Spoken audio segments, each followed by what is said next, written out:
Hey guys, this is a money financial update. The last rehab I was at is asking for $2,000 that I don't have. When I talked to the manager there, my first month, she said your insurance was covering it, and then I talked to a different guy just now who said insurance does not cover rent there, and he also told me it was $500, and the manager asking for $2,000 is saying it's like $1,000 a month. So she probably had me sign a contract or some shit. I don't remember. I don't pay attention to what I sign these days, you know what I mean? But yeah, basically I think there goes my stimulus checks on rehab that I was forced to go to. So there goes my stimulus checks. I really wanted to buy a new laptop, but might have to put that on hold for another 55 years until I get enough money to buy a laptop. So I'm gonna have to put some stuff on hold, probably. I gotta get my tires fixed too. Which, 3 of them, I think. One of them blew out on the road when my sister was driving my car, so it broke. So I have to get like 3 of them replaced, I think. And that's gonna be a little bit of money as well, you know.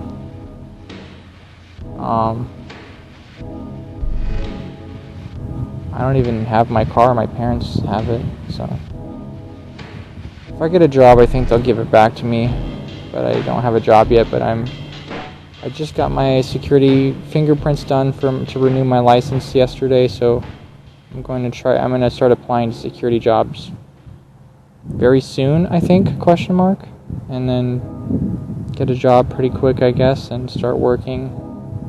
I don't know if I told you guys this, but yeah, I wanted to get on disability, but my parents and the last 2 doctors said that I probably won't get on it, even though they're retarded.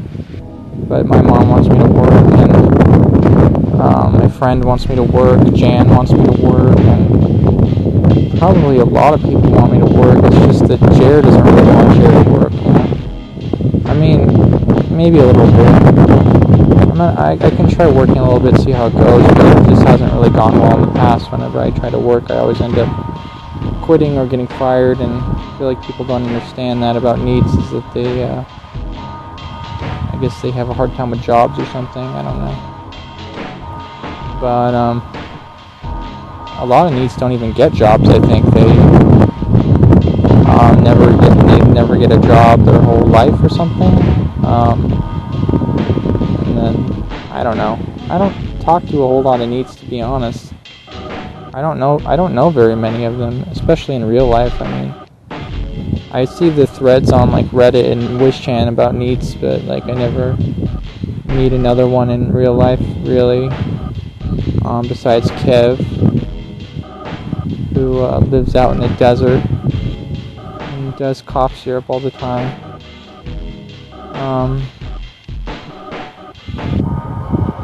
He's a good boy, though. So gonna have to pay some big bucks for these rehab rents. Gonna have to shelf out the big bucks. I'm on a walk right now. It's nice to be out of the rehab house. This one is $900 a month. So this one's kind of a pretty penny as well. You know what I mean?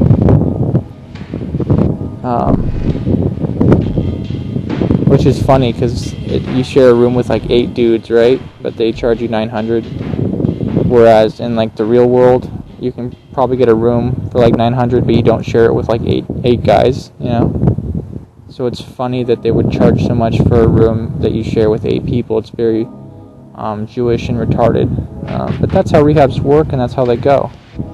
And some insurances do pay for many rehabs. My insurance paid for many of them. It's just that I've been in rehab for like the last 6 months, so my insurance stopped paying. So they're like, hell no, I'm not going to pay for this anymore. you got enough treatment, you're cured, you're fixed.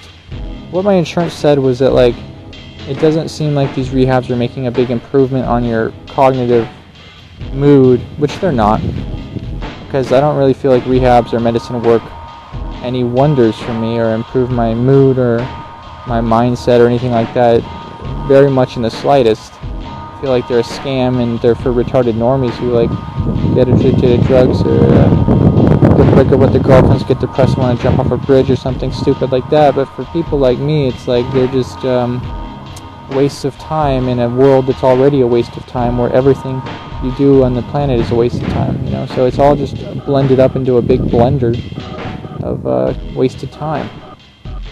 And now, how can you throw a person like that into an environment and hope that they'll change or improve or get better in any sort of way when they are stagnant completely in their mindset and in their behaviors, their habits, everything? They're stuck in their place in life. They're always stuck. No matter where they go, they're still stuck in some way or another, is the type of person that I am, and many people are, many NEETS are. And there's nothing wrong with that. It's just a little tough sometimes. Sometimes it's a little tough. I think what people don't get is that everybody has it tough in their own ways, I think. I guess. You know, everybody has it tough in some ways, I suppose.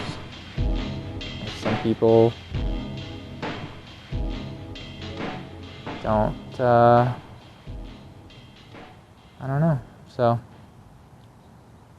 but yeah, so we'll see. If I start working, I'll update you guys with the job, and I'll take videos on the job like I used to at my previous jobs. Obviously, you guys know how I like filming on the job. This job's got a little crazy though, because I was by myself at night for 8 hours a night, so I was getting a little crazy, and the videos were getting pretty wild when I worked.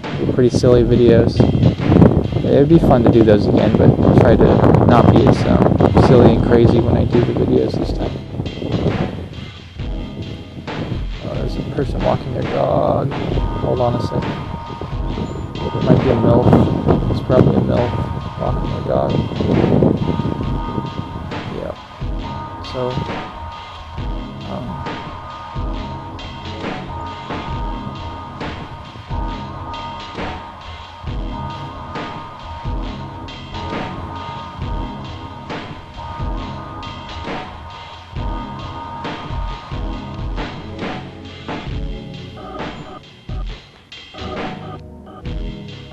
okay, she's gone. She looked good. She was blonde. I think she looked healthy, you know. But she was one of those girls who talks to her dogs when she walks them, you know. All right, come on, boy, you're doing good on your walk. You know, the dogs can't understand you, so you don't have to talk to them. If you're a dog talking person if you're a dog talking walking person while you walk your dog, you talk to your dog. You don't have to, because they can't understand English and they don't know what you're saying, you know. So even if you talk to them, it's pointless. Like so many other things out there is pointless. I got a mandatory group meeting tonight at 5:45 till 7 or 9.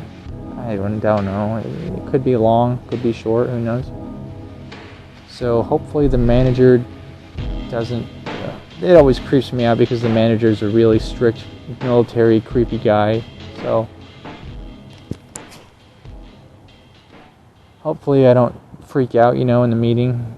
If he talks to me, which I don't think he talked to me last meeting, because he mostly focuses on the alcoholics there, which everyone there is an alcoholic except me, which should show you that NEETS don't really belong in rehabs or sober livings, because they're not drug addict, addicted, alcoholic normies or whatever. I don't know. So, but I think I am starting to see a trend where parents are definitely sending their children to rehabs more and more often nowadays for the smallest of things. Like, oh, you didn't mow the lawn, I'm going to send you to rehab for 2 months, you know, stuff like that. Like, I've seen a few-ish cases of, you know, parents like just You're smoking weed? How dare you? Send you to rehab for 2 months, you know?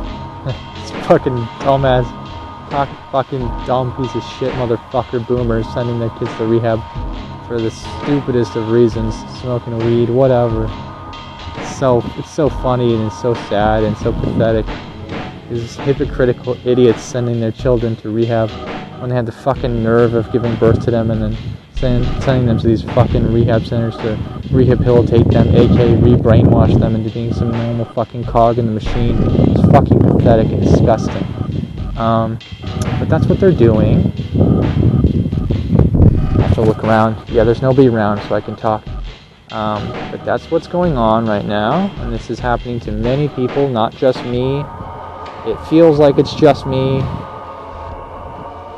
but I feel like it's happening to kids everywhere, mostly kids. I don't really think adults in my age. Mostly the people I see like that are kids. But at my age, the people like that are probably dead, or better off dead, or better off getting head. If you don't know what getting head is, do a Yahooligans search engine web search result. Figure it out what it is. Yahooligans was a search engine in the 90s for youngsters. You could look up things like NASA space programs, rocket ships, how to make bottle rockets, pet tips, cool kid tips for camps and things like that. Yahooligans was discontinued sometime in the 2000s, I think. So it is no longer a website. You can still probably use it with the waybackmachine.com, that website. The Wayback Machine is a website for digging up previous websites and going back in time to when they were active. And it's a very cool website that I'm glad it exists. And I'm glad one guy had the audacity to start that website and to catalog and document all these forgotten websites. Some people think that most of the internet is fake and created by botnets and bots and AI programs, whereas we're still stuck in the 90s and most of the content on the internet is just created by bots and AI. There's a whole conspiracy theory on it. If you type in Google, most of the internet's fake, it'll bring you to the creepypasta conspiracy theory behind it. It's just a silly little theory. But if you're interested, you can look it up. Maybe I should start getting back. I'm underneath the power lines as usual, just sitting on the power lines concrete block thing holding up the power lines. If one of these power lines fell, I'd get electrocuted. You know? I don't think they're going to fall, though. They're made pretty well with engineering, you know. I really wonder how humanity builds all this cool shit, but I'm not interested enough to really look it up. But it is really interesting that they're able to build all this cool fucking stuff, you know. Anyway, and it took about 10 million years, if you believe in the fake history book Evolution of Humanity, that it took 10 million years to get to this point. But who knows, maybe it did, or maybe it was 600 years like the Bible says. That's up for you to decide, I suppose, which sounds more accurate to me, to be honest, the 600 thing. But I'm not a gynecologist, so I don't know. I'm a vaginacologist, but I'm not a gynecologist. There's a big diff. So you're going to want to look into that if you don't know what those are, and figure out for yourself which one you are. I think I'm going to end the video with that. You have to decide, are you a vaginacologist or a gynecologist? Both are disgusting, rotten meat swabs that only get more putrid as they age. So think about that, and keep yourself keep yourself hygienic and shower once in a while. You won't end up like a piece of rotten meat. Okay, gotta go, bye.